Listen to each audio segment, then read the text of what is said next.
any other session that you have been having. So this is just to reinforce the fact that how beautiful the country that we are living in is.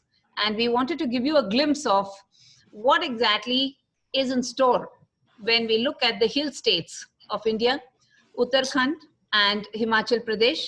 So I welcome all the students for this journey to the northern part of India, the northernmost part of India, so which you have not heard all along.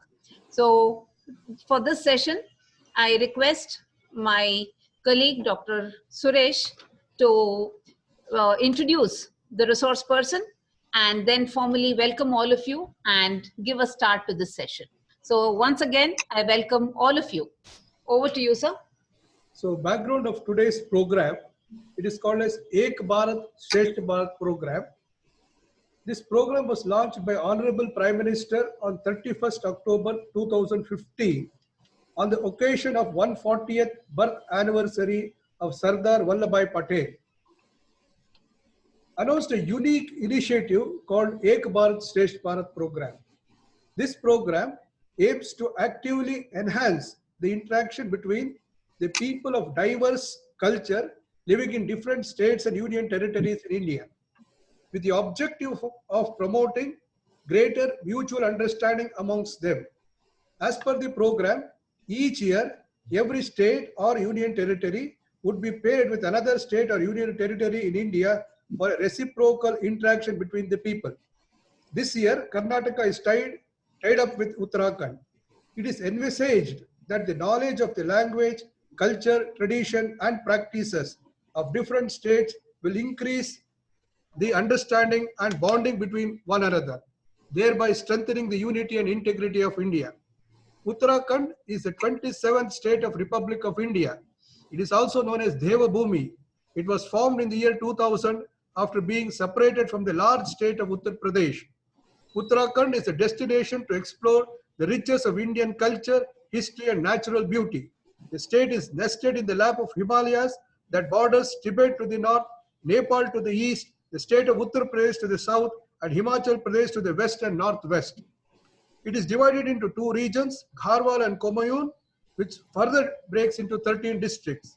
People of Uttarakhand are known for simple lifestyle, honesty, humility, and reflect a sincere bond with nature and God. The people of Uttarakhand have deep-rooted connection with nature and rich mythology.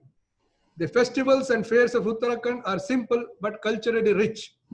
To give further insights about Uttarakhand and Himachal Pradesh, we have with us Ms. Ocean Goyal. Ms. Ocean Goyal hails from small town in Simla and is a founder of Vibrant.travel. Her interests are organizing events, outbound programs, and trips. She has passed 5-year integrated program from IIM Indore. Without taking much of time, I, on behalf of Director, staff, and students of RV Institute of Management, welcome Ms. Ocean Goyal to the webinar and request her to take us to the journey of Uttarakhand. Thank you very much. Good afternoon, sir. Good afternoon, ma'am. Good afternoon to all the dear students who are present for the lecture. Thank you so much, sir, for the introduction and for putting context to the entire session. And I hope all of you are safe, all of you are doing well, and everybody is maintaining all precautions. And hopefully, if we continue to do this, we'll be able to meet soon in Himachal or Uttarakhand in the coming few months. So I'll start with the presentation. As sir rightly said, the northernmost states, the hill states of India, Uttarakhand and Himachal Pradesh, both are popularly known as Devbhoomi, owing to the immense number of temples and religious places that are present in the area and the strong connection that people still have with their traditions, with their cultures, and with God as well. So I will begin with a brief background about Uttarakhand. Just a disclaimer, everything, because it's cultural, it is very subjective. And in a 1-hour presentation, I have only been able to put in so much about these two states which have immense diversity. So I have picked up some things which are more interesting, I thought would be more fascinating for you. But this is not a an all-encompassing kind of a description of these areas. So as Sir rightly mentioned, statehood was given to Uttarakhand on 9th November 2000, and it is the 27th state of India. It was a part of Uttar Pradesh earlier. And till 2006, it was known as Uttaranchal, and then a bill was passed, and since 2007, it has been named as Uttarakhand. And Uttarakhand literally means Uttara, which is north, and Khand means land. So it literally means the northern land. It has two divisions. The western division is called Garhwal, and the eastern division is called Kumaon. The winter capital of Uttarakhand is in Dehradun, which is its largest city. And the summer capital is in Garsain, which is a recent addition. And it is the central, it is almost in the middle of Uttarakhand. The interesting thing is, even when it has two capitals, the High Court is still in Nainital, which is a third city. As Sir mentioned, it has 13 districts. And here is a small map to give you a view of how Uttarakhand is divided between the Kumaon division and the Garhwal division and the various districts within it. Kumaon and Garhwal basically come from the kingdoms that were established in these two places. And while they are very, very distinct culturally, I mean, they were arch rivals, these two kingdoms, the kings were arch rivals. Their cultures are not very distinct, and hence both these areas, even after so much rivalry, came together as one particular state. Now going to the cultural bits directly. Here are some of the popular dishes that are prepared in the area. Arsa is made of rice and jaggery and oil. So basically a fried nice snack for your tea. Dal vade is again made with urd ke dal. Aloo ke gutke is a nice vegetable. It's boiled potatoes with a lot of nice spices. Primarily red chili is one of them. And then khire ka raita, it's cucumber mixed with curd. So again, the diversity in food is immense. I have just picked up few of the more preferred dishes that are there. One of the most popular things of Uttarakhand is bal mithai. This is made of khoya and sweet basically. And if you go to Uttarakhand ever, do definitely try this.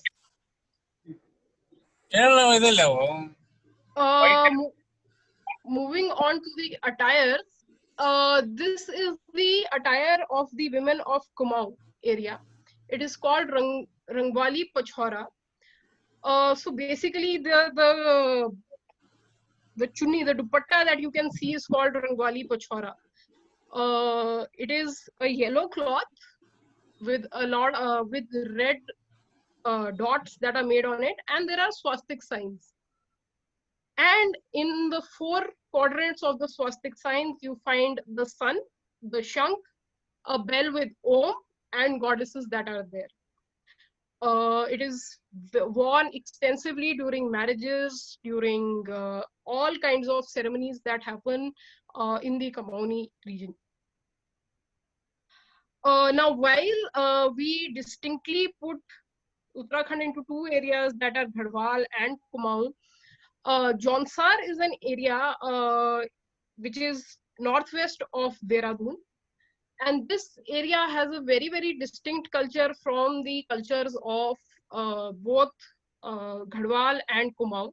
So here you can see some of the Janswari women that are sitting here. Their attire is again very colorful, and it's usually a blouse, a ghagra or a skirt, and a headscarf. This is a Garhwali woman for you. They wear a sari, but the sari is tied in a very different manner.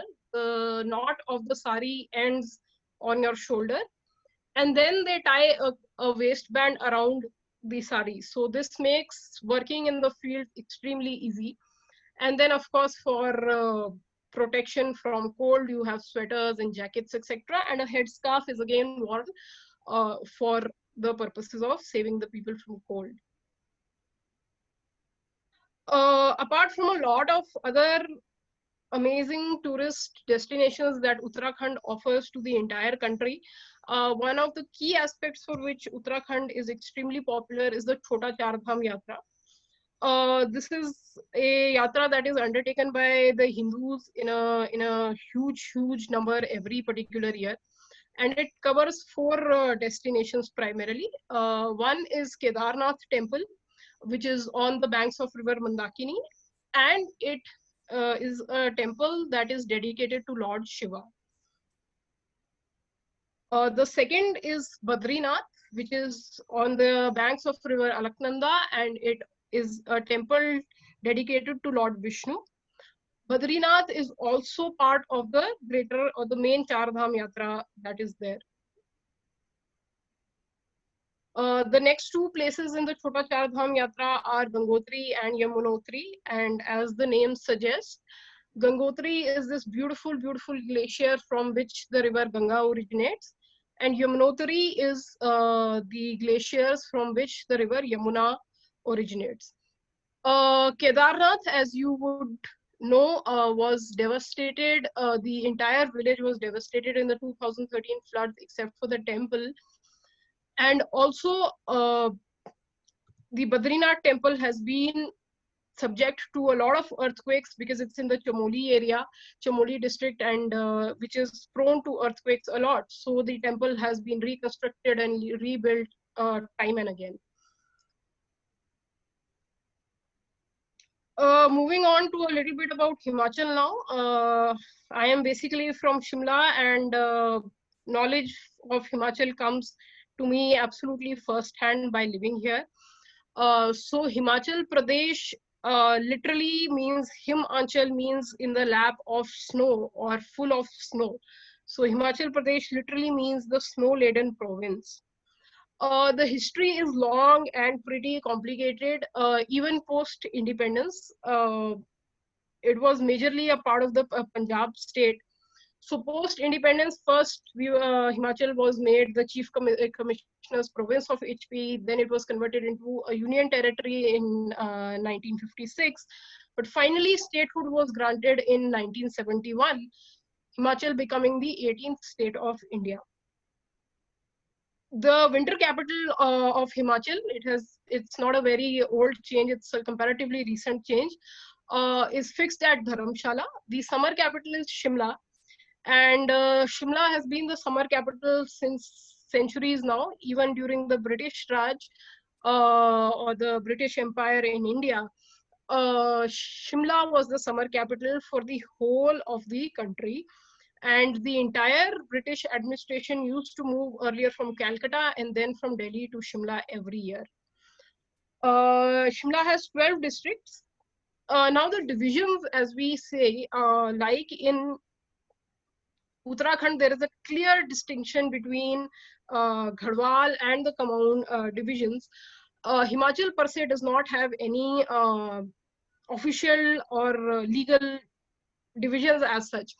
But if you see geographically and culturally, out of the 12 districts, Himachal can be clearly cut into two parts, that is the upper and the lower Himachal, due to the language and due to the height of the mountains. So Shimla is located somewhere here. This is the district of Shimla. The Shimla town is located somewhere here. And we can draw an almost diagonal line from across Shimla to divide the entire state into the upper half and the lower half. So upper Himachal has the higher mountains, lower Himachal has lower mountains. The culture, the traditions of lower Himachal are much more influenced by Punjab and even parts of Haryana. Upper Himachal has, because it has been relatively less exploited in the sense it has been less accessible to the world outside, it has been recently accessible to the world outside, has had more cultural and traditional distinction from other parts, as we can call it. So these are the 13 districts of Himachal Pradesh, 12 districts, sorry. Moving on to the cuisine of Himachal. So this is the menu of a restaurant in Shimla, which is called Himachali Rasoi. And they have wonderful, wonderful Himachali food that they serve. So this gives an overview of every major thing that is prepared all across Himachal almost. So the most popular thing that is there in Himachal is called the dham. Dham is a community meal, and it is basically the basic staple part of it is rice, and then a lot of different forms of curries are served. And in the entire state of Himachal, every state, every district, every village in itself can also have a variation of dham. Two popular dhams are Kangdi Dham and Mandyali Dham, named after the districts of Kangra and the districts of Mandi, very popular in these two places.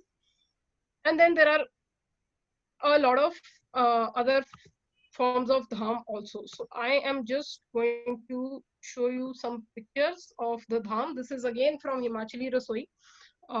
This is the dham that is there. There's rice, and then there are a lot of curries that are served with it. And there is always a sweet. So this you see is a sweet item. And usually people prefer to mix the salty curries with a little bit of sweet and then eat it. And as I told you, every district almost has its own little variations of the dhams. So Chamba has something else, Kangra has something else. And while these are almost all very similar, if we go to the upper two districts, which are Lahaul and Spiti and Kinnaur, which are also the tribal belts of Himachal, you see the one particular addition of non-veg in the form of mutton. And in Kinnaur also liquor. So mutton and liquor primarily because of two factors. One, the availability of pulses, the availability of plants in general, especially in Spiti area, is extremely low due to extremely low temperatures. And Spiti is almost a dry desert. So non-veg meat becomes a staple diet, and that too mostly mutton. Liquor again is usually homemade, and it is not a taboo, at least in the district of Kinnaur. In fact, I remember attending prayers in the temple for a ceremony in Kinnaur, and even in the temple, everybody across age groups, across genders, across all other social barriers is served liquor, and it's not taboo that way. So I will just show you a small video. Unfortunately, we are not able to have the audio, but I will just show you how a dham happens.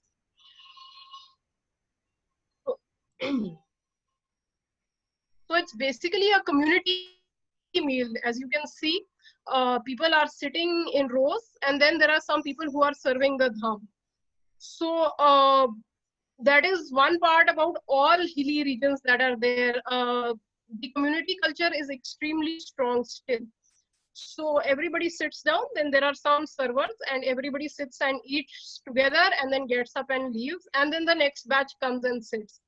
This happens across marriages, religious functions, whatever happens, the pattern of eating is almost always the same in the village.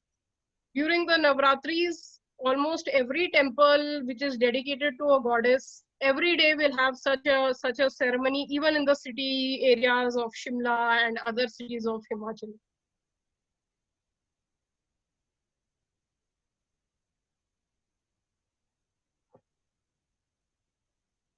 So one of the primary utensils that are used in Himachal, even for the dham and even in Himachali homes, and it is not just Himachal, I think even in other parts of India, because this comes directly from the Vedas, the utensils of kansa were used very prominently. And in Himachali homes, you still find them almost everywhere. Even if you go to a Himachali home in Bangalore, you will probably find kansa utensils. Kansa is the same thing with which the bell is made. It's a form of bronze, and it's a mixture of 4 parts of copper and 1 part of tin. And there are a lot of positive values that are attached with Kansa. The one that is economic is mostly that Kansa is extremely durable, heat resistant, cold resistant, scratch resistant, wrinkle resistant. So it's an extremely durable metal. So that is what it makes it very economical. And then it is a good conductor of heat, keeps the food warmer for long. It has, and these are all beliefs, I don't know how much of this is scientifically proven. It has germicidal capabilities, it boosts immunity. So these are some of the factors that are considered good for Kansa. So, and almost all Himachali homes, if you go to their house, they will serve you food in a Kansa utensil. The second is the pattal. It is made of leaves. I have mentioned some of the trees which are used for making the pattals. And these are usually used in the dham when it is done at a large scale. The bad part about it is, because making pattals is a difficult process, slightly difficult process, it has been overtaken by your regular plastic utensils, which are not good for the environment, not good otherwise also, but they are cheaper, easier to make, and they have taken over pattal in a great way. There are a lot of self-help groups, small communities which are coming up, which even the government and private organizations are supporting, to rediscover and reinvent pattal for mass usage. So this is a picture of the current Minister of State for Industries, Mr. Anurag Thakur. No political commentary, but just to say that the traditions and the culture is so strong that no matter who you are, you sit with the community and you eat with the community. So that is like that is a statement, like it has to happen that way. You can be somebody very senior outside, but in the village, you are with the villagers. This is Siddu. This is a very tasty dish. It is made of wheat, so the outermost layer is wheat, and inside it, poppy seeds are filled. It can be both sweet and it can be salty as well. The sweet ones has just poppy seeds, and the salty one has poppy seeds plus mahki dal, urad dal. And usually it is served with ghee, so people dip it in a lot of ghee and, you know, gobble it down, and some chutney for adding flavor. And with a good cup of tea, it's an amazing snack. Also a popular breakfast item, mostly consumed in the Shimla district. This is pateed, patod, patode, patode, lot of different names. It's known by a lot of different names. Also a very popular dish in Uttarakhand and Himachal. So there is a lot of confluence of cultures even between Uttarakhand and Himachal. This is made of taro leaves and gram flour, and they are first boiled and then deep fried in oil. Extremely good alternative or local alternative to pakoras in rainy season, and that's when the leaves are also available. So evening snack with sauce, with chutney, just like that, with roti also people eat it. This is pateed for you. Trout fish is a special kind of fish, and if we come to Manali, we'll go to an awesome trout fish farm, which is where you'll be able to actually see how the fish is cultivated from scratch. So the special part about trout fish is that it cultivates only in cold water, so it needs a particular temperature control to be able to grow. So it's a cold freshwater fish, extremely available in most of the upper and the colder parts of Himachal Pradesh, and widely consumed. And as per some fish lovers, especially coming from Bengal, my friends who eat hilsa and all, they tell me that it is amazing. So I'm a vegetarian, I don't know, but like that's the feedback that I've gotten for trout fish. Now thukka, which is noodles in vegetables and soup, it is not per se a Himachali dish, I would say, but given that we have embraced our Tibetan community with us and we have amalgamated them in our culture with His Highness the Dalai Lama staying in Dharamshala, and with a lot of Tibetans spread all across Himachal now, thupka has become a very, very popular dish with all Himachalis across the state, especially again in the colder areas. So now let's go on to the attire, which is usually very colorful, very nice, and we can. I'll just I have again picked up small sets of the attire. I cannot pick up the whole of it because it's extremely, extremely vast. So I've picked up some of it. So the Himachali topi, as I also have one here, becomes a primary symbol of the area. So this is how it is usually worn. And I lost my flowers. I had the flowers also, which you can see here, but I spent like half an hour this morning searching for them, but I could not find them, unfortunately. So again, topis or the caps are divided extremely region-wise. So the one that I'm wearing is one in the Kinnaur and Shimla districts. This thing which looks like a flower, of course, this pink and this blue part is the wool. And this white part that you can see here, while it looks like a flower, it is made of the seeds of a flower which is called Auroxylum indicum. And if you go to a Kinnauri household, you will find it made in tons and kept there. So you will usually see women sitting and doing this during the day, and it is literally available in huge quantities in the house. And this is not usually worn, the topi is usually worn like this, but during festivals, during marriages, people add these to their top of the hat. This one is very, very popular in Kullu, the multicolored one. These are some from Chamba district. This is worn in, again, the lower parts of Himachal, Mandi, Bilaspur, Chamba, Kangra, Kullu. The caps also adorn a very, very political flavor in Himachal. So this Kinnauri or the Shimla cap is worn by mostly people from the Indian National Congress. And the red topi is mostly adorned by people from the Bharatiya Janata Party. So all during election time, you can just like literally see people going around with the caps to, you know, kind of talk about their political affiliations. So even the leaders of both the respective parties are seen in these particular caps. So here is another image showing more diversity of Himachali topis.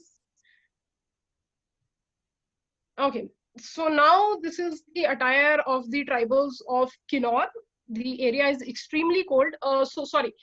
This is mostly made of wool. Everything is pure wool, and it is extremely, extremely warm to wear. So keeps your head extremely warm. Or most of the clothing is from weather perspective also. So this is there. So this long skirt that they are wearing is called a dodu. They again have the cap, which in Kinnaur is called thepang. They are wearing a choli, which is not exactly visible due to the shawl or the pattu, but there is a jacket which is called the choli, and this, the one on the top, is called the pattu or the shawl. Everything is again made of wool and extremely warm.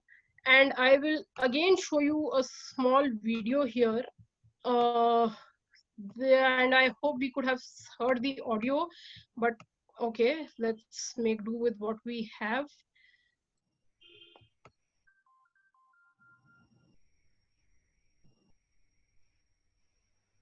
I think you can try with stop share. Sorry, Hello. Stop yes, share. Stop share, okay. Yeah, stop share. Minimize it. Minimize the Zoom screen. Then play it on your desktop. Play the video on your desktop. That is how it works. Okay, I have stopped share. Yes. Now you play. You minimize your Zoom screen now, and then you play that video. Is the screen visible? Not yet. Not yet. I think you will have to minimize this Zoom screen, and then that's what was being told. Is it possible? No? No, I'm playing the video. It's not happening. Anyway. Then you go to share screen and then just show the... Yeah, I'll just show you the video, which is...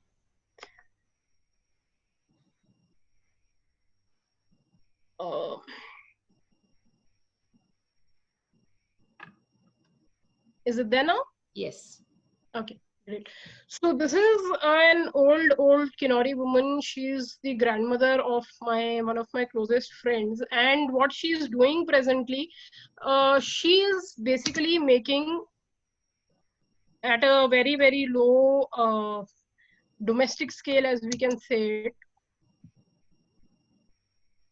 She is making wool from sheep skin or the sheep fur. So that small instrument in her hand that you can see, she's using it to make the wool, and what is there in her hand is basically the wool now. So people keep making this wool for their own domestic purposes on a daily basis. She's singing a very beautiful Kinori song. So I'll probably share the video with ma'am and then she can share it ahead with you.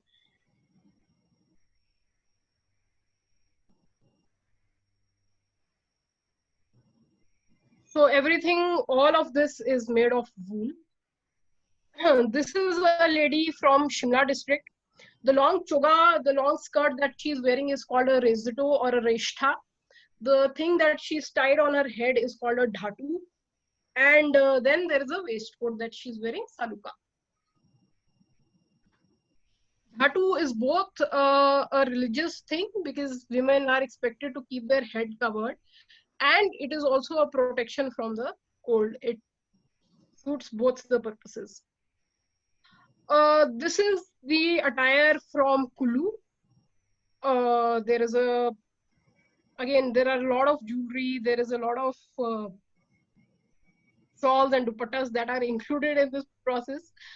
And we are almost halfway through, so I'll shorten this. This is a person from Malana village. Malana has a lot of folklore attached to it. It is known for its Greek ascendants. It is known as the oldest democracy in the world, and it has a lot of folklore attached to it. So this is a person, this is, I think, March 2017. When I went there, I clicked this. This is a Kinori bride. Kinnaur is the tribal area, as I have just mentioned. So this, all the jewelry, 90% of this jewelry is silver. And from a very young age, my friends who are mostly 26, 27 right now, they tell me that their jewelry is being made since the age of 6 or 7. Their grandmothers have been making this jewelry. So this is the jewelry, and this is mostly silver jewelry, all of it. So the rest of the attire is same. It is the same as this attire, but with an extra headgear, lot of more flowers attached to it, and a lot of more jewelry that is there. And then here you can see the couple also, the bride and the groom is there. These are women from Lahaul Spiti. Lahaul Spiti, again, as I mentioned, is a tribal area in Himachal Pradesh. This is a bride from Lahaul Spiti. Again, a lot of similar kind of jewelry, headgear is there between the Kinnoris and the Lahauli brides, but then there are some distinctions that are there. Okay, now we come to another very interesting part of the attire, which is called the jacket, which is basically a jacket and very similar to the Nehru jacket that is there, worn by the former Prime Minister, late Pandit Jawaharlal Nehru, but it has a lot of Himachali pattis attached to it. So this is how a sadri usually looks when it's worn. It is called a sadri or a bascoat in different regions. It's a sleeveless jacket, comes in all kinds of colors, all kinds of shapes. So this is it visible? So this is what a sadri basically looks like. Earlier mostly for protection against cold, now has become a status symbol, a fashion symbol, and it is coming now in all sizes. It is coming as long coats for women. It is coming with all kinds of designs. So this is another part, sadri or bascoat, depending on the area that you're from. Then comes the beautiful story of Himachali shawls. These shawls are made of different kind of things. So they are made of pashmina wool, they are made of regular wool. There are also some which are made of angora wool. And all these Himachali shawls are handmade. Handmade in the sense they are made with handloom. So these are not machine made, and there are actual people sitting there working on the handloom who make these. And again, I will mention, if we come to Manali, we will go to Butiko Shawl Weavers Cooperative, which is one of the largest producers of the shawl, has been represented at it as far as the Milan Fashion Week. So these shawls again come in a lot of different shapes, sizes. They come as stoles also. I have one I have stolen from my mother this morning to show all of you. This is a Kuluvi shawl. And so the embroidery, the prices of these shawls depend on the amount of embroidery that is there. So the more the embroidery that is there, the higher the price. Some of these shawls go up as high as 12,000 rupees to 30,000 rupees for one shawl. Of course, the material is corresponding to the price that is associated. Some of these, like the regular ones, come in your range of 1,500, 1,000, and are popularly worn across Himachal and now even by a lot of non-Himachalis. So here are some of the simpler ones.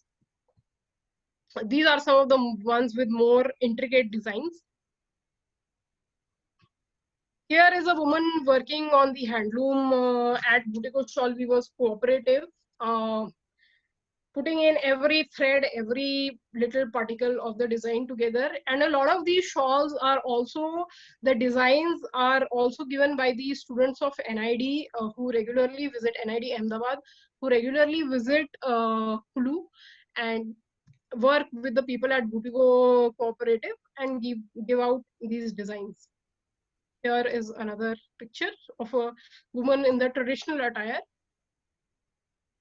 working on the handloom. Apart from the shawls, we also have some mufflers or scarves that are made with similar kind of patterns, just like the shawl. And these scarves and the topi are given out a lot in the in all kinds of ceremonies. So you go as a VVIP somewhere, you go as a chief guest somewhere, they'll give you a topi and they'll give you a muffler as a sign of respect. This is a huge field, so I'm just going to briefly mention it because Himachal's description cannot be complete without it, but they are extremely vast fields. One is the Kangra painting, done with, earlier, now it is done with unnatural colors, but earlier done with a lot of natural colors coming from vegetables and minerals from different stones. Kangra paintings mostly depict the love and love tales of Radha and Krishna, extremely patronized by the Kangra kings in the earlier times, and still popularly practiced as an art form, and popularly even sold by in different parts of Himachal. The key theme is always Radha Krishna. The second is the Chamba Rumal. It is made on a silk or a muslin cloth with a silk thread.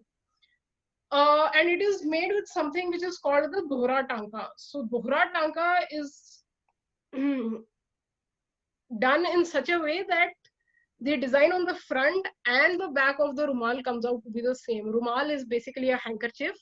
So the design on the front and back of the rumal comes out to be the same, and hence it is called Dohra Tanka. So double stitch, a stitch on both the sides. Now we go on to talk about the traditional Himachali households. These houses are made from three perspectives actually. Save against floods that are very common, keep the houses warm, and save them from earthquakes, which are again extremely common in the Himalayan belt. The style is called Kath Kuni style. So Kath is wood and Kuni is the edge or a corner.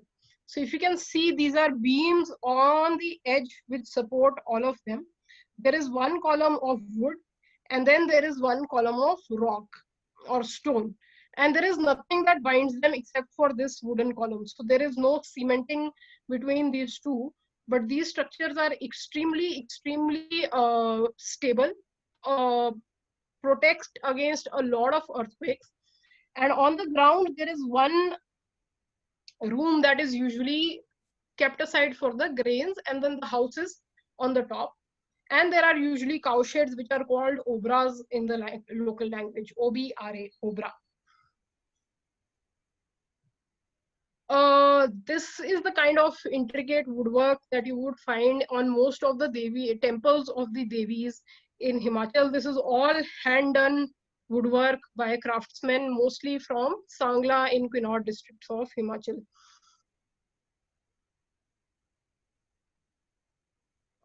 This, as you might have seen from, I think, one of the movies, this is Hadima Mata temple in Manali. This is called pagoda style architecture, very popular in Japan and China also. Again, another very popular place which you would see is the Parashar Lake, which is in Mandi district, which has similar architecture. So this conical structure with smaller triangles on top of a larger triangle, this is basically pagoda style architecture. Okay, so now I will just show you 4 very distinct forms of architecture which have been found in Himachal and their basic connection. This is Kangra Fort. This is made by the Rajput rulers. So Himachal has had a lot of Rajput rulers. Most of the princely states of Himachal have had rulers who've come from the Rajputana and ruled here. So if you see Kangra Fort, which is in the Kangra district of Himachal Pradesh, this has a very Rajasthani style of architecture to it. So this is now no longer there. It was extremely devastated in an earthquake that came in 1905 in Kangra. So, but the ruins are still there.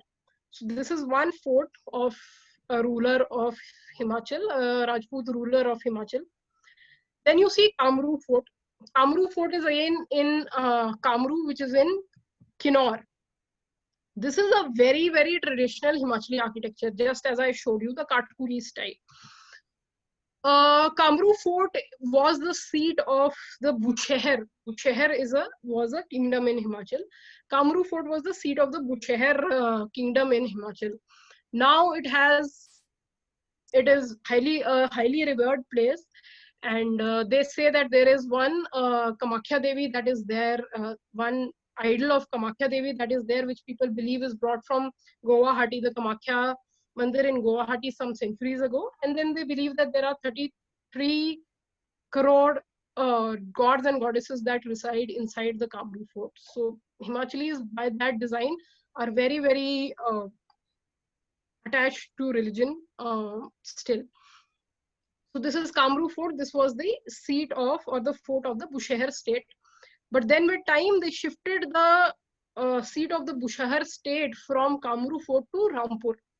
This is Padam Palace. The current ruler of the Bucheher state is Mr. Veerbhadra Singh, who's been the 6th-time Chief Minister of Himachal from the Indian National Congress, and he was also an MP for a long time and a minister as well. So this is his palace. Now, if you see this is made in a very late time period. It's made in the 18th and 19th century. So you can see a clear amalgamation of Himachali architecture using a lot of wood and British architecture using a lot of European architecture, basically using a lot of stone. This is there. And then we move to the Viceregal Lodge. This was where the Viceroy of India used to stay when India was under the British Raj, and Shimla was the summer capital of the British. So this is the Viceregal Lodge. Then it was given to the president as the Rashtrapati Niwas. Today it's a postdoctoral research institute in humanities and social sciences, Indian Institute of Advanced Study.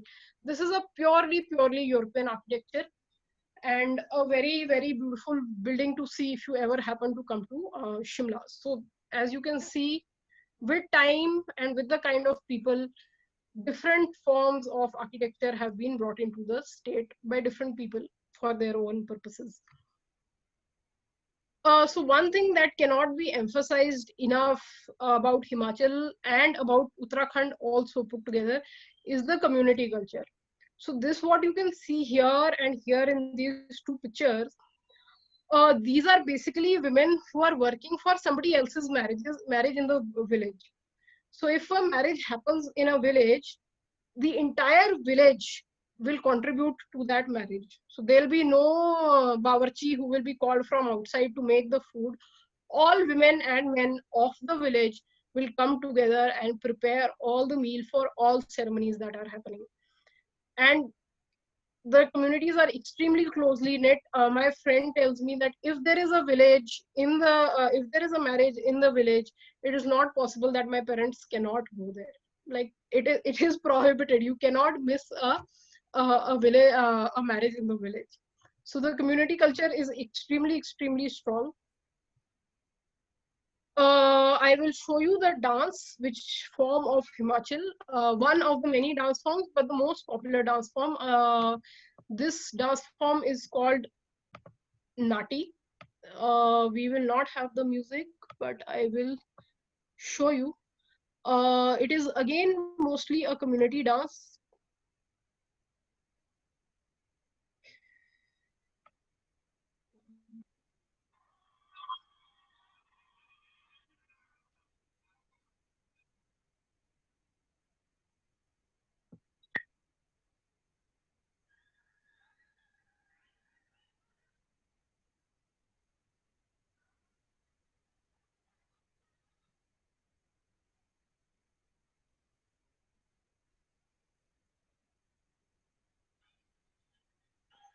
So this is the dance form called Nati.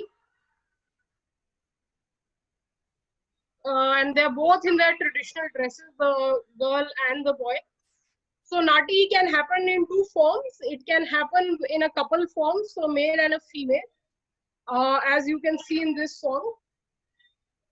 So this is the main step. Like this is the main step with the foot movements in most of the Nati.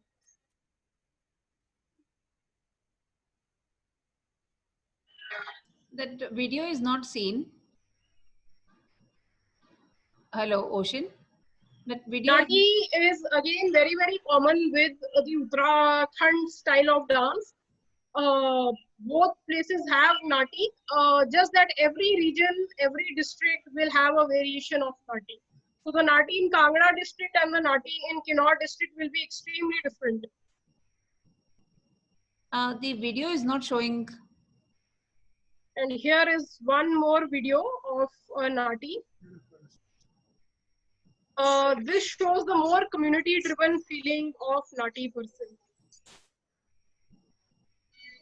The screen is not shared. Ocean? Sorry, ma'am? Yes, ma'am. No, the screen is not shared. That video we are not seeing. Oh, okay. I will just... Sorry.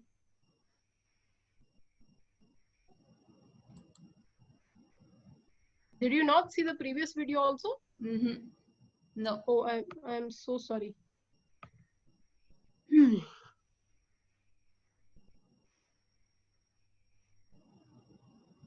Is it visible now? 1 second. Yes. Great. So this, I'll just show the previous video again, but this is the community part. So everybody dances together. This is a place called the Ridge. It is in Shimla. And while here you can see most of the youngsters, but when there is a ceremony, even in the villages, old, young, men, women, children, everybody dance together like this.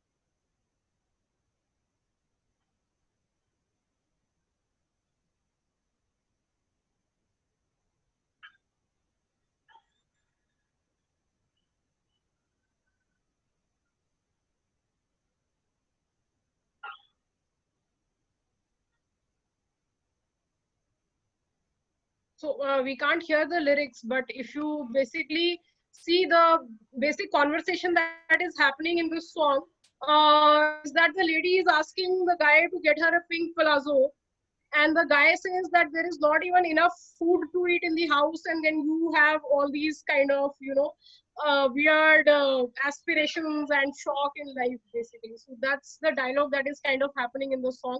And most of the Himachali songs are conversational, so people are talking amongst themselves and conveying different messages. And she says, you have money to drink alcohol, but you don't have any money to fulfill my wishes.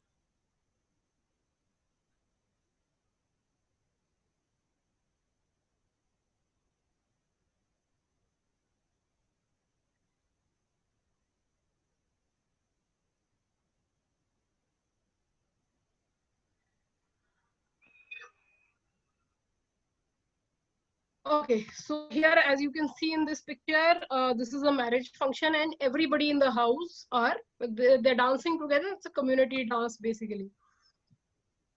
And I'm going to end with something which is extremely critical to the Himachali culture. So this is the Devta culture. So if I have to explain Devtas to you, every village in Himachal almost have their Devta, and Devtas are not gods per se in the form of how we see Shivji or we see Vishnu or we see Christ or we see anybody else. Uh, Devtas are demigods. So they are somewhere below gods and they're somewhere way above humans. And they do everything. They eat, they sleep, they drink, they talk, they travel. They have a pujari, then they have a gur. Gur is a person who actually communicates with the devta and tell what the devta is saying to people. Uh, and people ask the devta before doing everything. So like literally, even if you have to get married, the devta has to approve the marriage between you and whoever the other person is. So that way, devta is extremely inherently crucial member of every village. I just have a few videos from the Devta culture also to share with you. And I'll just take 7 more minutes, ma'am, totally.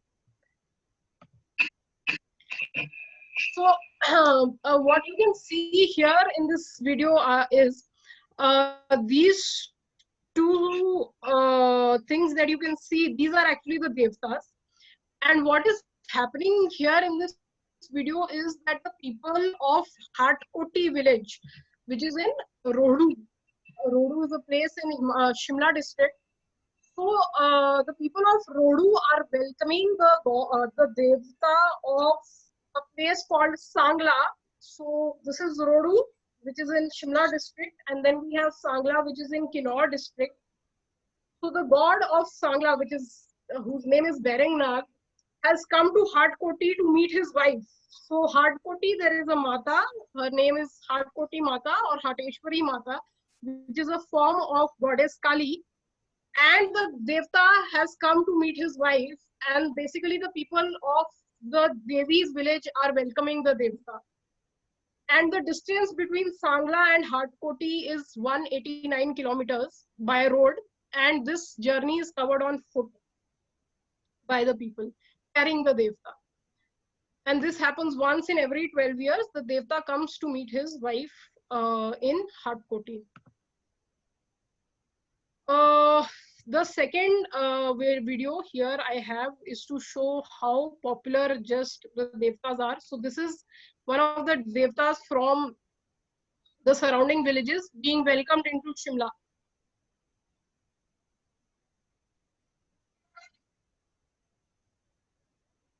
So there are specific people who pick up the palanquin of the god on their shoulders.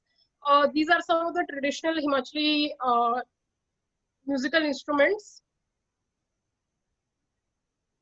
And the Devta is being welcomed into Shimla.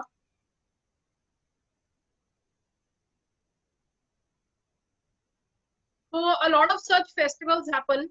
Kulu Dussehra is one such popular festival that happens where almost 250 gods, devtas assemble each year.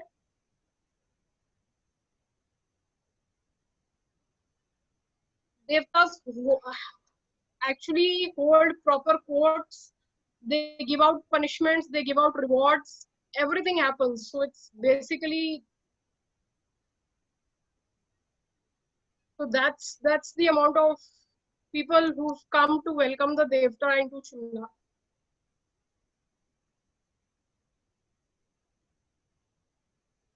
This also happens approximately once in 20 years. And this is my last and final video that I'm going to play, also the final part of the presentation.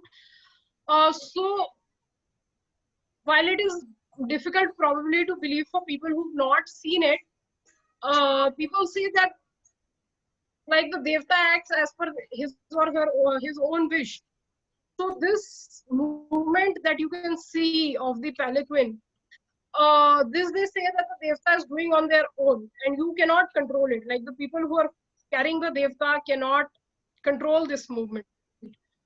So basically the Devta decides where to stop, where to go, where not to go, whether wants to move or doesn't want to move. Everything is decided by the Devta.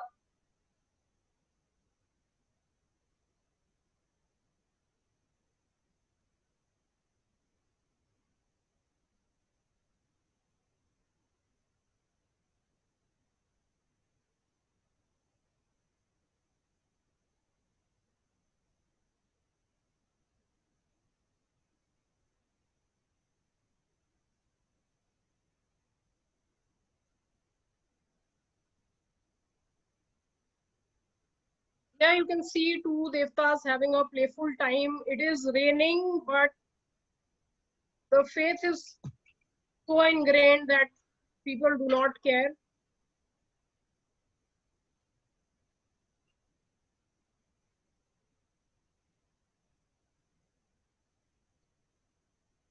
So all these movements that are happening are basically not controlled by people. The Devta, this part, it is being done by the wish of the Devta.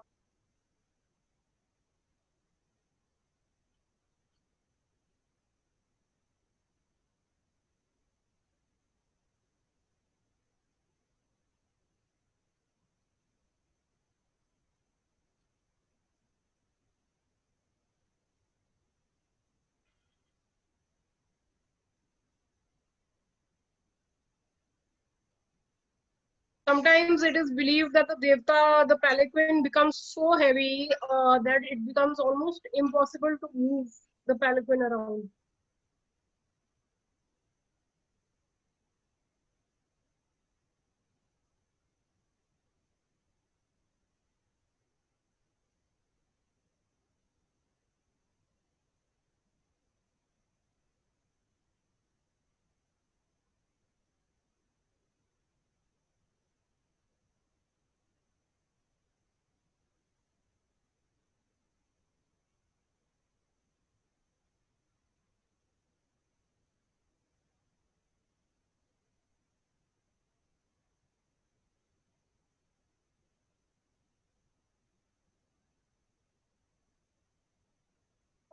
So this is mostly it from my side, Yes. ma'am. Yes. Yeah. And if at all students have any questions, one or two questions, I think can we take those questions? Because one thing in the chat box, what I saw, one of the students has asked, is Yes, Kulu ma'am. shawl made with rabbit's fur and it is famous. Is that right? There's one Sorry, you were saying something. in the chat box, it is Yes. mentioned. Yep. So, so there are a lot of, so that as I was mentioning, yes, Angora wool is used in some of the Kulu shawls, but that is not the only variety that is used in the Kulu shawls. Even sheep wool is used, Pashmina wool is used, but Angora is one of the very, very popular varieties, which is the rabbit wool. And one more thing is one of Yes. the students, Yes, Rajeshri, has requested to unmute her. She would want to share her experiences. So do we have a minute? Please, ma'am. Yeah, and If your schedule allows, yeah, Rajeshri, you can unmute yourself. I have allowed. Yes, ma'am. Thank you so much. Yeah. Hi, Ocean ma'am. It was a wonderful presentation. Hi, I, Rajeshri. I have actually stayed in Delhi before moving to Bangalore. Okay. So me and my friend and I, we used to go and travel all the way. Like we have covered Kulu, Manali, Uttarakhand, Dalhousie, Lansdowne. Wow. I mean, I Nice. started reminiscing all our memories. And I remember especially, like you mentioned Malana village here. Yes, And please. we have trekked to Malana village, that too during winters. Oh And my God. while we were trekking, it was raining, it was snow, there was snowfall as well. Oh God, I can't tell you, ma'am, it was so difficult. But then Yes. after reaching that place, the sense of achievement I got was next to anything. You also mentioned those attires that people wear there. So Yes. when I went to Manali, I got this jacket. If I can just switch on my video, I would like to show it to you. Yes, please, please. Yeah, am I visible? Yes, absolutely. Hi. So the one I'm wearing right now, if you can see, this is from Manali. As you mentioned, it's very colorful and all. So you can see the red and all the colors over here. Yes, So absolutely. I Nice. extremely love this jacket. It's super warm. And you also mentioned Hidimba Temple. If you can see this image, behind is Hidimba Temple right here. Absolutely, you're there. We had such an amazing time, ma'am. And the people there are extremely genuine, extremely people, so kind. I can't wait for the pandemic to get over and explore more of that place. That is the reason why this entire session has been arranged now, because we had been planning for a trip for the students. So this is wonderful, ma'am. Yes. And one more, this one here is Abhishek has shared a lot of nostalgic memories. So he has been speaking about food being really delicious, and has told that he is from Bengal. Hilcha is our pride. That is what he has mentioned. Yeah, so you should definitely, if you're hearing me, definitely try trout and give me a feedback. My Uriya Bengali friend who loves Hilsa told me that like trout is awesome. So yes, and I have had Bengali food, like vegetarian, but it's awesome. Like it's amazing. Okay, so coming towards the end of the session, it's been a wonderful session where you have really taken us through all these places. So it's like we traveled and came back. That's the beauty of this virtual platform also now. And thank you so much for being here. And my pleasure, thank you, students. I think all of you would agree with me if I say that it has been a really worthwhile and productive time, because we got to explore so many parts of our own country. So with that, I would like to thank Ms. Ocean Goel for being here with us and taking us through this entire journey. Thank you so much, and hope to connect with you soon again in person. Thank you so much, ma'am, and thank you for giving me the opportunity. It helped me also realize a lot of things about our own culture. So thank you so much. Yes. And hopefully we'll. Thank you, and thanks to Suresh sir, because he initiated this whole program, and that is how we could put all the pieces together and come out with one complete program. Thank you. Thank you all. Take care. Bye-bye.